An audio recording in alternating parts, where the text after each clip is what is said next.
There's a quiet exhaustion that comes from being the strong one, the one who never breaks, the one who holds everyone else together while slowly coming apart inside. You smile through your own storms, you carry other people's weight. You say, "I'm fine," so convincingly that even you start to believe it. Until one day, something small happens, a minor inconvenience, a gentle question, and suddenly you're crying in your car, wondering why you can't stop. If you've ever felt like being strong has cost you more than it's given you, you're not alone.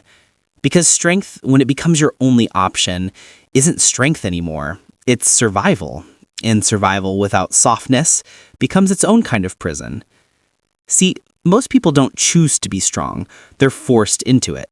Maybe you grew up in a home where your emotions were too much, where someone else's pain always took priority, where you learned early that your feelings were a burden, so you buried them and became the person everyone could lean on. This is hyperindependence, the inability to ask for help, the belief that needing support makes you weak, that if you let your guard down, everything will fall apart.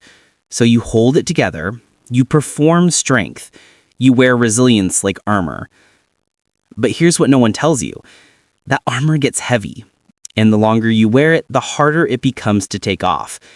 Because being strong for too long doesn't just exhaust you, it disconnects you from your emotions, from intimacy, from the parts of yourself that just want to be held without having to earn it. You become so good at not needing anyone that people stop offering, and then you resent them for not seeing through the mask you worked so hard to perfect. That's the paradox. You push people away by never letting them in, and then you wonder why you feel so alone. The truth is, strength without vulnerability isn't strength. It's a defense mechanism, a way of controlling connections so it never gets close enough to hurt you. Because if you're always the helper, the fixer, the strong one, you never have to risk being the one who needs someone. But that need doesn't disappear.